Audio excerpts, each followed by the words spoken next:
Kementerian Luar Negeri. Tim Liputan Kompas TV.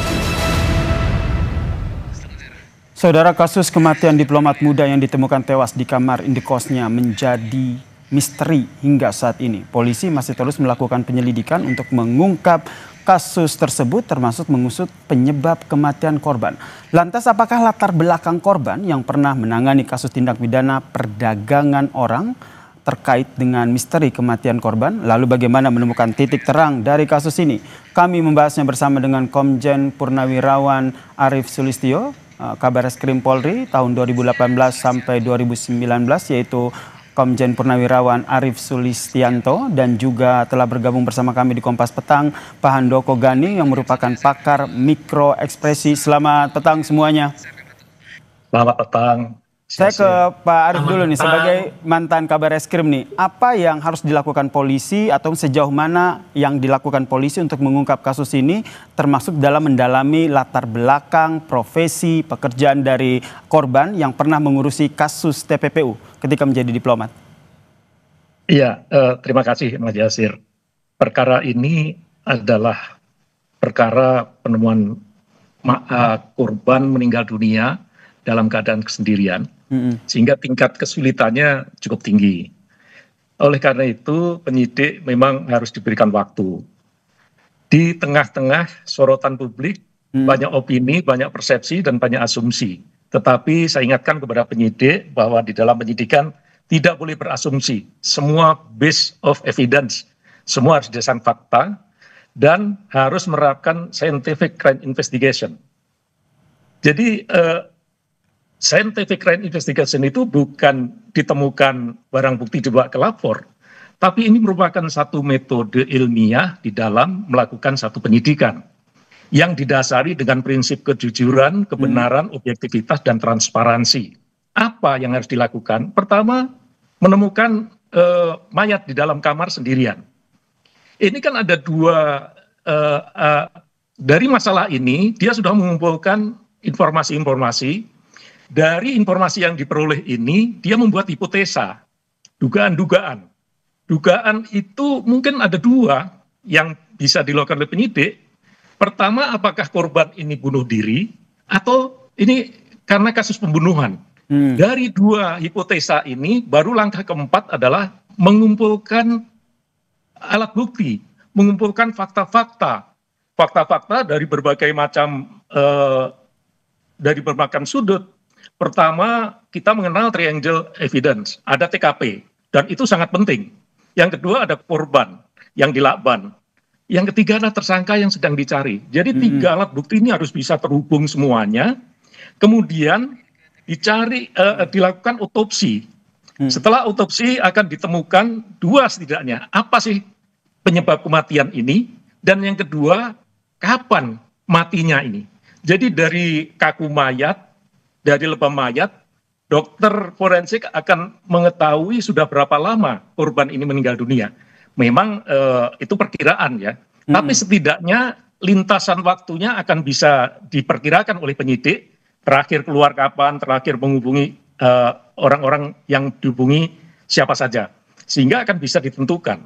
Ini yang tengah dilakukan oleh polisi begitu Pak Arief. Kemudian tentu saja juga mencari keterangan saksi yang juga tengah ada di TKP ataupun saksi yang mengetahui. Kemudian terkait dengan memprofiling ataupun mencari latar belakang dari profesi korban, termasuk sempat mengurus kasus tindak pidana perdagangan orang. Sejauh mana polisi akan mengusut mengarah ke sana? Itu pasti dilakukan. Seperti dikatakan Kapolda Metro tadi, jejak digital. Bukan itu saja. Transaksi keuangan juga perlu dilakukan penyelidikan, transaksi komunikasi, dan latar ke belakang kehidupan korban, baik itu pribadi, keluarganya, maupun latar belakang pekerjaan apa saja yang dilakukan oleh korban selama ini, sehingga ini informasi-informasi ini merupakan potongan-potongan puzzle yang kalau sudah dikumpulkan akan dianalisis oleh penyidik. Dari fakta-fakta yang lengkap ini, nanti penyidik akan memperoleh gambaran ini sebetulnya pembunuhan atau bunuh diri. Tapi yang paling penting adalah ini harus berdasarkan fakta yang benar, harus berdasarkan data dan informasi, mengikuti prinsip-prinsip di dalam penyidikan, kejujuran, kebenaran dan transparan. Apapun yang disampaikan oleh penyidik bisa diuji oleh penyidik yang lain. Bisa diuji bahwa kalau hasil forensiknya seperti ini, ya memang kenyataannya seperti itu. Transparan disampaikan kepada keluarga korban. Sehingga berdasarkan fakta dan juga keterangan yang ada di lokasi begitu ya. Ini yang juga akan kita bahas karena salah satu bukti yang diamankan dari lokasi adalah rekaman CCTV. Ini yang nanti akan kita ulas bersama dengan pakar mikroekspresi Pak Handoko bagaimana membaca beberapa rekaman CCTV korban sebelum ditemukan meninggal dunia di kamar indikosnya. Tapi kita bahas usai jeda, tetaplah bersama kami di Kompas Petang.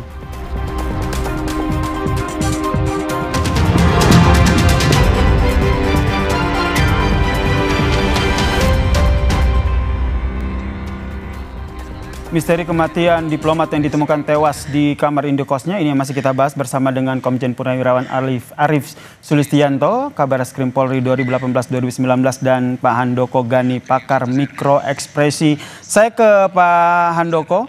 Pak Handoko, ini kan sebagai pakar mikroekspresi mungkin Anda bisa membaca bagaimana ekspresi dari korban. Kami tampilkan dulu nih rekaman kamera pemantau ini pada saat korban tiba di kamar indikosnya sekitar pukul 11 malam.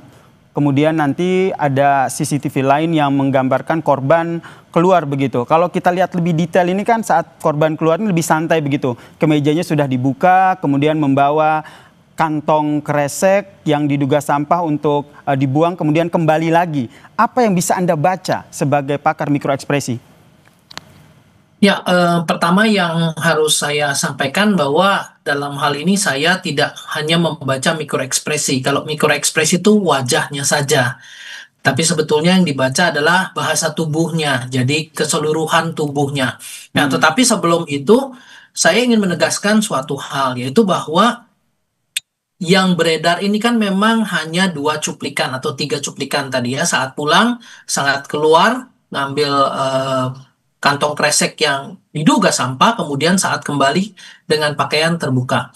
Nah, tetapi kita tidak tahu apakah ada CCTV yang lain. Dan seharusnya memang ada. Nah, ini yang kita tidak mendapatkan CCTV tersebut ya. Nah, kalau dari 3 CCTV ini, yang pertama itu menunjukkan pulang ya, begitu ya, sehabis tugas. Jadi saya rasa kita bisa melihat situasi kondisinya dengan baik, tidak ada suatu isu yang atau suatu hal yang unik gitu ya. Nah, yang kedua dan ketiga ini yang perlu kita sorot, yaitu mungkin yang kedua dari bahasa tubuhnya keluar dari kamar tidak terlihat ketergesa-gesaan ya, santai. Namun yang perlu memang disorot adalah kantong kresek hitam yang terlihat berat ya, dan dibawa dengan bahasa tangan yang agak jauh dari tubuh. Nah, ini yang perlu didalami sebetulnya apa yang dibuang ya. Kemudian, nah ini yang sangat menarik ya di antara CCTV 2 lainnya, yaitu ketika kembali dengan tubuh terbuka atau kemejanya terbuka. Nah, kita akan bertanya-tanya. Pertama, kita harus memastikan dulu apakah ada video yang terpotong ya dari CCTV yang sama. Nah, kalau tidak ada yang terpotong, berarti kita patut menduga apakah ada kegiatan lain di dalam lokasi di mana beliau hilang dari pantauan CCTV, yaitu masuk ke dalam sebuah pintu yang kita tidak tahu itu pintu apa ya. Pintu itu tetap terbuka saat beliau masuk, tapi CCTV yang ketiga menunjukkan video pintu itu tertutup ya. Saat beliau kembali dengan pakaian terbuka, video CCTV tersebut yang ketiga menunjukkan pintunya tertutup dan beliau korban keluar sambil membuka pintu dengan pakaian yang sudah terbuka. Nah, kita bertanya-tanya apa yang sebetulnya terjadi. Nah, yang kita bisa baca dari bahasa tubuh secara umum ya pada saat kemeja terbuka tadi, yaitu tidak nampak ketergesa-gesaan ya, tidak nampak ketakutan dalam hal ini. Biasanya kalau tergesa-gesa ada emosi takut. Ya, kita tergesa-gesa karena kebelet pipis misalnya. Kita tergesa-gesa karena ditunggu-tunggu orang. Ada unsur ketakutan di situ. Tetapi saat kemeja terbuka tersebut tidak nampak emosi takut. Nah, ini yang perlu dipahami juga oleh netizen ataupun siapapun yang melihat itu. Ya, artinya eh, kita memang perlu mengetahui lebih dalam aktivitas apa yang dilakukan dalam jeda waktu yang tidak ada di dalam CCTV yang kita lihat. Baik, Ya, ini yang akhirnya nanti pasti ada teman-teman forensik digital dan kepolisian yang harus mencari CCTV yang dimaksud tadi. Ya. Ya, ini yang menjadi salah satu bukti yang akhirnya sudah terekspos ke publik begitu ya. Ada CCTV yang sudah kita lihat bersama, kemudian juga sudah dilakukan olah TKP. Kalau dari Pak Arief sendiri, perlu bukti apa lagi untuk mengungkap motif kematian dari diplomat ini? Iya, perlu bukti sebanyak-banyaknya karena ini pembunuhan, bukan. Ini korban meninggal dunia di dalam kamar sendirian, dan saya katakan tadi perkara seperti ini tingkat kesulitannya cukup tinggi, sehingga penyidik harus mengumpulkan alat bukti yang sebanyak-banyaknya, termasuk latar belakang kehidupan korban. Tadi sudah saya sebutkan latar belakang pribadinya dia, kemudian keluarganya, sampai kepada latar belakang pekerjaannya. Memang yang dihadapi penyidik sekarang cukup berat. Beratnya menghadapi opini, spekulasi, dan teori-teori yang disampaikan oleh netizen di media sosial. Dan ini harus bisa diatasi oleh penyidik dengan melakukan penyidikan secara objektif berdasarkan scientific crime investigation yang saya sampaikan tadi. Tapi beralasan Jangan tidak sampai akhirnya ketika menarik ataupun dikaitkan dengan adanya dugaan sindikat TPPO di balik kematian dari diplomat Kemlu ini? Nah, itu kalau kita berpikir seperti itu tidak didukung bukti, berarti itu harus disingkirkan. Tidak boleh kita berasumsi, oh ini pernah menjadi saksi di sini, berarti dia dibunuh oleh sindikat ini. Tidak bisa. Oh ini di Lakban, berarti dia dibunuh.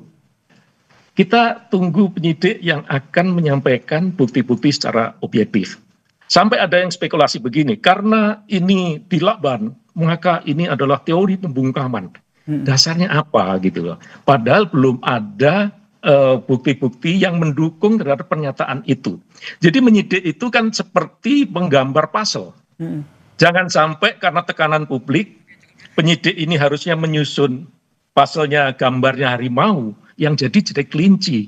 Jadinya nanti malah nggak benar, malah menyesatkan. Nah, inilah tantangan yang harus dihadapi oleh penyidik.